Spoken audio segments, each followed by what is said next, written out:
Good morning dear friends, welcome two and point. ഇത് നമുക്ക് പുതിയൊരു വീഡിയോയിലേക്ക് എല്ലാവർക്കും സ്വാഗതം.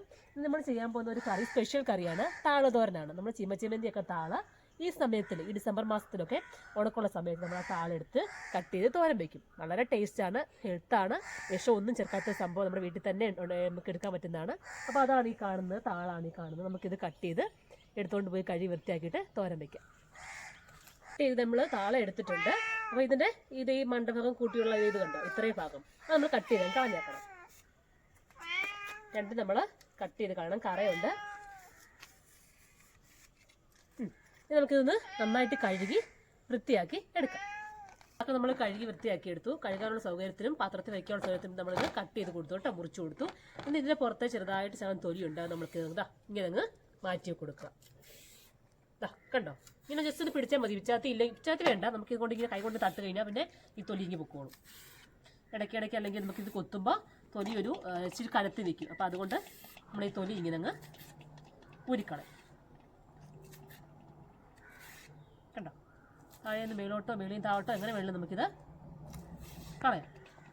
ഫുള്ളങ്ങ് കളഞ്ഞ് ഫുള്ള് വെളുപ്പിക്കേണ്ട, അത്യാവശ്യം ഒന്നിങ്ങനെ ഒന്ന് കളഞ്ഞാൽ മാത്രം മതി. ഇനി നമ്മൾ തൊലിയൊക്കെ കളഞ്ഞ ശേഷം നമ്മൾ ഈ താള ചെറുതായിട്ട് ഇങ്ങനെ കൊത്തിയെടുക്കുക. കൊത്തി നമ്മളിങ്ങനെ ചെറുതായിട്ട് അരിഞ്ഞെടുക്കുക.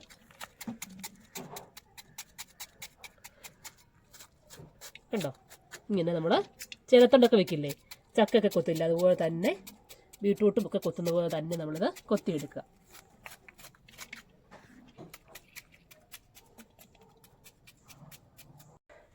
അപ്പോൾ നമ്മൾ താള് മുഴുവനും നന്നായിട്ട് ചെറുതായിട്ട് കൊത്തിയെടുത്തു. ഇനി നമുക്ക് അതിലേക്ക് ശകലം ഉപ്പിട്ട് കൊടുക്കാം. ഉപ്പ് പൊടി ഇട്ട് കൊടുത്ത് നമുക്കിതൊന്ന് നന്നായിട്ട് പിഴിഞ്ഞെടുക്കാം. ഇപ്പോൾ ഉപ്പിടുന്നതുകൊണ്ട് തോരൻ നമ്മൾ ചതച്ച് തേങ്ങ ഇടുമ്പോൾ കുറച്ച് ഉപ്പിട്ടാൽ മതി. അപ്പം ഉപ്പിട്ടിട്ട് നമ്മൾ നന്നായിട്ടൊന്ന് ഇളക്കി മിക്സ് ചെയ്യുക. മിക്സ് ചെയ്തതിന് ശേഷം നമുക്കിത് ചൊറിയാണ്ടിരിക്കാനാണ്. ചിലപ്പോൾ ചില സാഹചര്യത്തിൽ ചില താളുകൾ ചിലപ്പോൾ ചൊറിയാൻ സാധ്യതയുണ്ട്. അപ്പോൾ ഉപ്പിട്ട് പിഴിഞ്ഞ് കഴിഞ്ഞാൽ ഒട്ടും ചൊറിയില്ല. അപ്പോൾ അതിന് വേണ്ടിയാണ് നമ്മൾ ഉപ്പിട്ടിട്ട് നന്നായിട്ട് ഇളക്കി കൊടുക്കുക. അരിയുമ്പോഴൊന്നും നമ്മൾ ചൊറിയില്ല കേട്ടോ. ചേന ചൊറിയുന്ന നമുക്ക് ചൊറിയത്തില്ല. തോരൻ വെച്ചാൽ ചിലപ്പം ചൊറിയരുതോ എന്ന് വിചാരിച്ചാണ് നമ്മളിങ്ങനെ പിഴിഞ്ഞെടുക്കുന്നത്.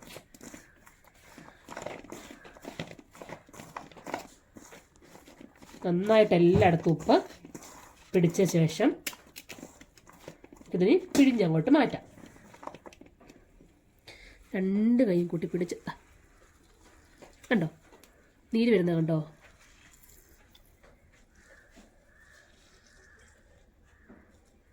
പിഴിഞ്ഞ് മാറ്റി വേറൊരു പാത്രത്തിലേക്ക് ഇട്ട് കൊടുക്കുക. വീണ്ടും ബാക്കിയെടുത്ത് അതുപോലെ പിഴിയുക.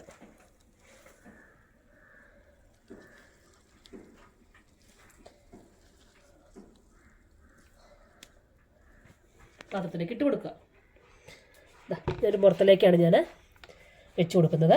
വീണ്ടും നമുക്കിത് ബാക്കിയൂടെ നന്നായിട്ട് ഇതുപോലെ ഇങ്ങനെ കണ്ടോ, ഉപ്പിടണം. ഉപ്പിട്ടാലേ നമുക്ക് ഇതുപോലെ പിഴിയാൻ പറ്റുള്ളൂ.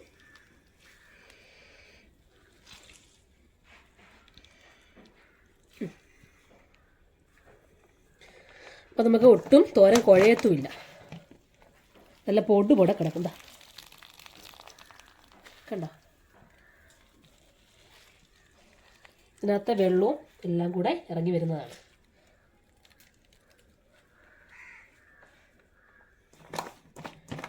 നമുക്കിതിലേക്ക് ഒരു മുറി സവോള ഇതുപോലെ കൊത്തിയിട്ട് കൊടുക്കാം.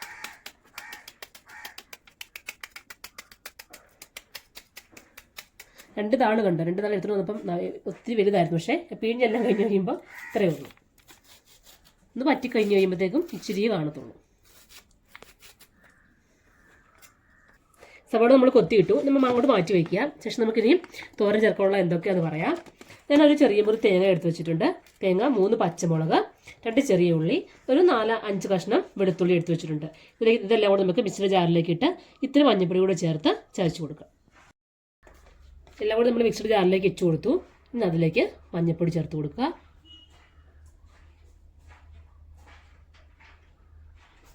ഇനി നമുക്കിതൊന്ന് ചെറുതായിട്ട് ചതച്ചെടുത്തുകൊണ്ട് വരാം. തേങ്ങയുടെ ചതപ്പ് നമ്മൾ ഇതിലേക്ക് അരച്ചതിലേക്ക് ഇട്ട് കൊടുക്കുക. ഒരു ചെറിയ ചീച്ചട്ടി അടുപ്പത്ത് വെച്ചിട്ടുണ്ട്. അതിലേക്ക് ചൂടായ ശേഷം നമ്മൾ എണ്ണ ഒഴിച്ചു കൊടുക്കുക. വെളിച്ചെണ്ണയാണ് തോരനൊക്കെ നല്ലത്. അപ്പോൾ ഞാൻ ചൂടായ എണ്ണയിലേക്ക് നമുക്ക് കടുക് ഇട്ട് കൊടുക്കാം. കടുക് ഇട്ട് കൊടുത്തു. ഒരു വറ്റൽമുളക് ചേർത്ത് കൊടുക്കുക. ഇത് ഇലയായതുകൊണ്ട് ഞാൻ താളായതുകൊണ്ട് കറിവേപ്പില ചേർക്കുന്നില്ല. അപ്പോൾ പച്ചമുളക് ഇട്ട ശേഷം നമുക്ക് നല്ല നന്നായിട്ട് പൊട്ടി വന്നു. നമ്മൾ ഈ മിക്സ് എല്ലാം കൂടി ഇതിലേക്ക് ഇട്ട് കൊടുക്കുക.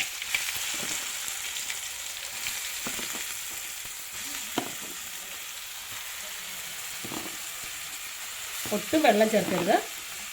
താളിനൊക്കെ അത്യാവശ്യം വെള്ളം ഉള്ളതാണ്. അപ്പോൾ നമ്മളിനി ഒട്ടും വെള്ളം ചേർക്കണ്ട.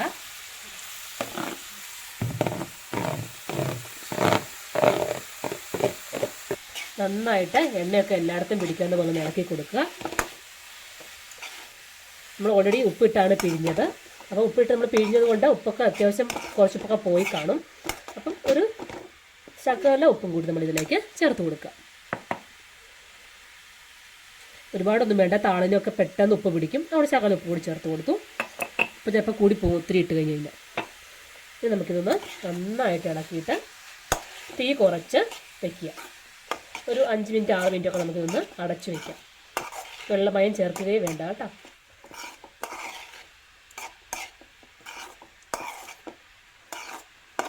നന്നായിട്ടൊന്ന് പൊത്തി വയ്ക്കുക.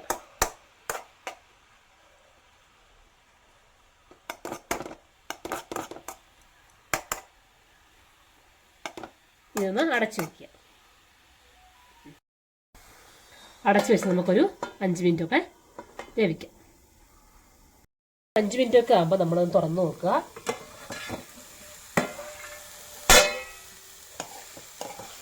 എന്നിട്ട് നന്നായിട്ടൊന്ന് ഇളക്കി കൊടുക്കുക. വെള്ളമൊന്നും ഇല്ല, കാരണം വെള്ളം നമ്മളൊന്നും ചേർത്തിട്ടൊന്നും ഇല്ല. അപ്പം നന്നായിട്ടൊന്ന് മിക്സ് ചെയ്തതിന് ശേഷം നമുക്ക് നിരത്തി ഇട്ട് കൊടുക്കാം. ഈ നല്ല പൊടി കൂടെ കിടക്കും തോരൻ കണ്ടോ. ഇനി നമുക്ക് നിരത്തി ഇടുക. ഇനി അടച്ചു വയ്ക്കേണ്ട. ഇങ്ങനെ നിരത്തി ഇട്ട ശേഷം നമുക്കൊരു 2 മിനിറ്റും കൂടി ഇതുപോലെ ഒന്ന് നിരത്തിയിട്ട് കൊടുക്കാം. അതിനുശേഷം മാത്രം നമുക്കിനി ഫ്ലെയിം ഓഫ് ചെയ്താൽ മതി. 2 മിനിറ്റ് നമുക്കിങ്ങനെ ഇട്ട് കൊടുക്കാം. 2 മിനിറ്റൊക്കെ കഴിഞ്ഞ് നമ്മുടെ തോരനൊക്കെ നന്നായിട്ട് തോർന്ന് നല്ല പൊടി പോലെ കിടപ്പുണ്ട് കണ്ടോ. അപ്പം ഇത്രയേ ഉള്ളൂ, നമ്മുടെ താളത്തോരൻ ഇവിടെ റെഡി. അപ്പോൾ നമ്മുടെ താളത്തോരൻ ഇവിടെ റെഡി ആയിട്ടുണ്ട്. ഇതുവരെ താളത്തോരൻ കഴിച്ചിട്ടില്ലാത്ത ആൾക്കാരെ ഇനി ഇതുപോലെ താളൊക്കെ പറിച്ച് അരിഞ്ഞ് തോരൻ വെച്ച് നോക്കുക. എന്തായാലും ഇഷ്ടപ്പെടും എല്ലാവർക്കും. അപ്പം നല്ലൊരു വീഡിയോസ് ഇനി കാണാം. അതുവരെ ടേക്ക് കെയർ, ബൈ.